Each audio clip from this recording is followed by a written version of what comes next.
what if the reason your employees feel tired, unfocused, or, frequently sick isn't their workload, but actually the air they're breathing every single day?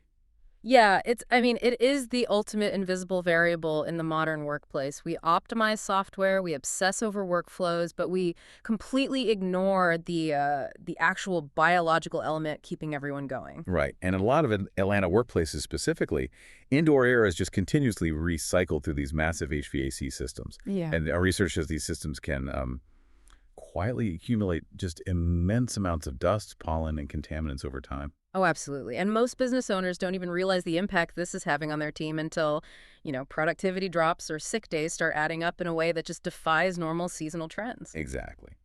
Which brings us to the mission for today's deep dive. We are breaking down exactly how commercial air duct cleaning in Atlanta, GA, impacts employees. And why clean air might actually be one of the most overlooked drivers of workplace performance. It's a hugely important topic. It really is. Yeah. And to understand the scale of this issue, we're relying on case files from the sponsor making this deep dive possible, which is Metro Duct Cleaning, LLC. They provide professional residential and commercial air duct cleaning services in Atlanta and the surrounding areas. Right, and they do fantastic work. They really do. You can reach them directly at 678-498-7371. They help improve indoor air quality, HVAC efficiency, airflow, and they also offer carpet cleaning services, which is great. We're going to look at their actual service logs a bit later. Yeah, looking at their intervention data is eye-opening because modern commercial spaces are essentially sealed environments. It honestly blows my mind. Like, a modern tech company will easily drop thousands of dollars on high-end ergonomic office chairs, right? Oh, yeah. Free coffee, organic lunches. Exactly, all to boost comfort. Yet they pour 40 hours a week of contaminated air directly into their team's lungs. It's like buying premium tires for a sports car, but, I don't know, pouring sludge-filled gasoline into the engine. The system is going to choke. And to understand why it chokes, we have to look at the mechanics of how a building breathes. Because buildings do breathe, but they do not take deep breaths of fresh outdoor air. They do. No, they operate on a continuous closed-loop cycle. An HVAC system pulls indoor air into a return vent, conditions the temperature, pushes it out, and then pulls that exact same air back in to repeat the process indefinitely. Wait, I have to stop you there because I'm imagining those like massive industrial HEPA filters in commercial buildings. Aren't those specifically designed to catch all that dust and pollen? That is probably the most common misconception building managers have. I mean, filters are highly effective, sure, but they are not infallible. Okay, why not? Well, first, there's always a bypass rate. Air is basically like water. It takes the path of least resistance. So if a filter isn't seated perfectly or if it's slightly clogged, the system's negative pressure will just pull air around the edges. Oh, wow. Yeah.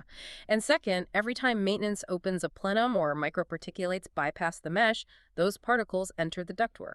And once they get past the filter, they just sort of settle inside those metal tunnels. They don't just settle. The air moving through the ducts creates static electricity. Oh, I didn't even think of that. Right. And that causes the microdebris to physically bond to the metal walls. So over months and years, this creates a remarkably heavy accumulation. We're talking about thick structural layers of dust, pollen, pet dander brought in on clothing, and bacteria. So the system is essentially choked by all this buildup. Exactly. Consider the physical strain on the infrastructure itself. It's very similar to plaque building up in an artery. That sounds terrible. As the air duct narrows from this accumulation, the HVAC blower motor has to pump significantly harder just to push the required volume of air through that restricted space. I see. It's like a standard household vacuum cleaner. If you use it constantly but never empty the canister, the motor starts whining and getting hot. And eventually, instead of cleaning, it just violently blows fine dust right back into the room. That's a perfect parallel. The mechanical strain reduces the system's efficiency, which drives up energy bills and shortens the equipment's lifespan. But more critically, the HVAC system transitions from being an air conditioner to an active contamination distributor. Okay, so if the machinery is struggling under that load, what is happening to the human biology sitting in the office below? Because the human body is effectively acting as the secondary filter here. Well, the toll on employees is immediate, and it goes way beyond just a simple sneeze. The EPA actually notes that indoor air can be 2 to 5 times more polluted than outdoor air. Wait, 2 to 5 times? That's insane. Right. And when employees breathe this recirculated cocktail, they are inhaling fine particulate matter, often called PM2.5. These particles are so microscopic they bypass the body's natural defenses in the nose and throat. So they go straight to the lungs. Deep into the lungs, and sometimes they even enter the bloodstream. That sounds like it would trigger a massive immune response. It does. The body identifies these particulates as foreign invaders and initiates an inflammatory response. It releases histamines. This internal battle consumes a tremendous amount of metabolic energy. Ah, so that's where the fatigue comes from. Exactly. That is why poor indoor air quality leads directly to severe employee fatigue, headaches, allergies, and general discomfort. The cognitive load required to simply sit at a desk and breathe is doubled. I imagine managers misidentify these symptoms all the time. Like a manager sees an employee rubbing their eyes or complaining of a headache at 2 p.m., and they probably just attribute it to staring at a screen too long. Or seasonal burnout. Right. Right. They never look up at the air vent right above the desk. Management almost always misattributes it. If half the marketing team is out sick, they blame a spring cold. They completely miss that the building itself is compromising their immune systems. And for employees with asthma, these pollutants are particularly triggering. Let's also talk about the sensory impact, because the sources highlight something incredibly visceral. Mold and bacteria growing in these ducts don't just sit there silently, do they? No, they actively off-gas. Fungi and bacteria release volatile organic compounds, or VOCs, as a byproduct. These microbial VOCs are the exact source of that stale, heavy, musty odor you sometimes smell in older buildings. Working in an environment that smells musty and unhygienic has to be incredibly demoralizing. It destroys the work environment. It is entirely distracting. You cannot demand peak focus and productivity from a team that is subconsciously repulsed by the smell of their own office. Which is why this is such a critical business cost. Speaking of real-world impacts, I want to take a quick break to highlight some of the incredible work being done by our sponsor, Metro Duct Cleaning, LLC. Yeah, their service logs are fascinating. They really are. You can reach them at 678-498-7371. What's amazing about their consistent 5-star reviews is how perfectly they mirror the exact physiological and sensory impacts we're talking about today. The reviews really bridge the gap between theory and reality. Definitely. Take this specific 5-star review from Barbara Burton in Atlanta. She documented that whenever her AC turned on, her entire house smelled exactly like what you just described, like a damp basement. Classic VOC off-gassing. Right. And she explicitly noted it was actively making her family sick. She finally inspected the system and discovered black mildew visibly growing on the intake louver. Which is a massive red flag, because if you are seeing black mildew on the exterior of a vent, the dark, conditioned interior of that ductwork is likely hiding a vast, established mold network. The visible part is just the tip of the iceberg. Exactly. And that's exactly what Metro Duct Cleaning found. Barbara called them at 678-498-7371, and they responded the very same day. When their technicians arrived, they revealed the full extent of the issue hidden inside. She said she learned a hard lesson about neglecting duct maintenance. And solving a biological infiltration like that requires industrial power. You can't just wipe down a vent with a paper towel and assume you're safe. Which brings up another 5-star review we pulled, this one from Eva Lawrence, also in Atlanta. She praised Metro Duct Cleaning for managing what literally no other company could, quickly and painlessly getting all the deeply embedded dust and debris out of her vents. Her review underscores a really critical point about the cleaning process. You cannot solve this with a standard shop vacuum. No. No, it requires highly specialized, negative pressure extraction engineering. We will get into the exact physics of that extraction process in just a second. But first, I want to look at a very specific variable here. If moisture and particulate matter are the main enemies of an HVAC system, then regional climate must dictate the severity of this problem, right? Absolutely. Climate is everything. So why is this such an active, hyper-focused crisis in Atlanta, Georgia specifically? Well, Atlanta presents a highly unique meteorological profile. It is famous for 2 environmental extremes that act as the ultimate catalyst for HVAC contamination. Which are? Exceptionally high humidity and an absolutely overwhelming pollen load. Oh yeah. Anyone who has lived there knows that Georgia's summer, the air feels so heavy. And in the spring, the city is literally coated. Every car and sidewalk turns bright, powdery yellow. Let's break down the physics of the humidity first. When you have constant high humidity outside, you have a high dew point. Inside the building, the HVAC system is pushing incredibly cold air through metal ductwork. Right. When the ambient, humid air in the ceiling spaces interacts with that freezing cold metal, it creates rapid condensation on the inside and outside of the ducts. So the infrastructure is essentially sweating in the dark. Yes, sweating in the dark. And moisture inside an enclosed dark space is the foundational requirement for biological growth.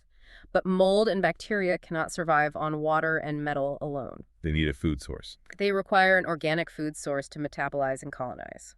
Which brings us to the second extreme. The pollen. Precisely. Atlanta has a staggering pollen count.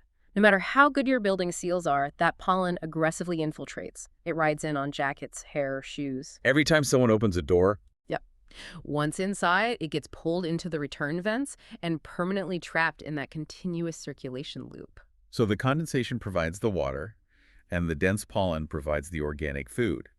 You are inadvertently running a massive cultivation chamber for mold and bacteria. It is a perfect continuous storm for indoor air pollution. This climate guarantees that the ductwork will eventually become an incubator. That is terrifying. That's why commercial air duct cleaning in that specific region isn't just routine maintenance. It is a non-negotiable requirement for ensuring building health. Okay, so if a business owner listening to this is suddenly realizing, like, oh no, my office is a recirculating pollen trap, how do we fix it? What is the actual process for professionals to remove years of hardened grime from a hidden network of tunnels? The professional process relies on advanced physics and specialized tools. A company like Metro Duct Cleaning executes a rigorous multi-stage intervention. Walk us through that. How do they make sure the dust doesn't just blow everywhere in the office while they clean? That is where negative air pressure comes in. But they don't just start blindly brushing vents. It starts with scrutiny. Technicians conduct an inspection to map the duct layout and identify biological hotspots. Like mapping an arterial blockage before surgery. A very apt comparison. Once mapped, they start the preparation and extraction phase. The key here is a massive truck-mounted industrial vacuum connected directly to the main trunk line. Then they temporarily seal all the supply and return registers. So the entire duct network becomes one giant sealed vacuum chamber. Yes. Intense negative pressure. This guarantees that as the grime is knocked loose, not a single speck escapes into the office air. It's all aggressively pulled to the extraction point. But the suction alone can't pull off that hardened plaque you mentioned earlier, Yeah. right? Because of the static electricity. Correct. The suction has to be paired with mechanical agitation. While under pressure, technicians insert pneumatic whips, rotating brushes, and compressed air nozzles deep into the ducts. Wow, so they physically scrub it. Violently agitating the metal walls, breaking the bond of the sticky pollen and calcified debris, and the vacuum instantly extracts it. The sources also mentioned they clean the surface level components, right? Like the registers and grills. Yes, they meticulously hand clean the registers, blowers, and coils. If the grills are covered in mold spores, the clean air from the ducts is instantly contaminated again as it enters the room. Makes total sense. But extraction is only half the battle. To address the incubator effect, the bacteria and mold, they execute the sterilization phase. Because even if you vacuum the dirt, microscopic spores are still clinging to the metal. Exactly. Fungal spores are incredibly resilient. So this crucial step involves fogging the entire duct system with specialized EPA-registered antimicrobial disinfectants. Oh, fogging. Yeah, these chemical agents actually lyse or break open the cellular walls of the bacteria and mold, actively neutralizing the biological threat. So the protocol ensures the system is hygienically secure at a microscopic level. Followed by a final inspection to verify eradication. And the result is transformative. When you eliminate those blockages, airflow velocity dramatically increases, the temperature stabilizes, and the energy strain on the HVAC motor drops. But the real return on investment happens at the human level, doesn't it? Unquestionably. By removing the VOCs, particulates, and allergens, you drastically improve employee comfort. It reduces that inflammatory response, lowers fatigue, and directly supports a healthier, more productive workplace environment. Which brings us to the ultimate bottom line for you, the listener. Indoor air quality is arguably the most overlooked element of modern business. We spend endless resources optimizing workflows, totally ignoring the invisible resource our teams consume constantly. Right. If a building's respiration is compromised, The human capital inside is compromised. And if your business operates in a city like Atlanta, where oppressive humidity and extreme pollen are constant factors, maintaining pristine air through commercial air duct cleaning isn't just an afterthought. It's a smart investment in your people and your business. You are systematically removing invisible barriers to your team's success. So do not wait until you are staring at a spreadsheet of inexplicable sick days. Call the sponsor now. Commercial Air Duct Cleaning in Atlanta, GA. Definitely reach out. Contact Metro Duct Cleaning LLC at 678-498-7371 to schedule a free estimate for your home or business. They're fully insured, offer flexible scheduling, and also provide carpet, rug, and upholstery cleaning.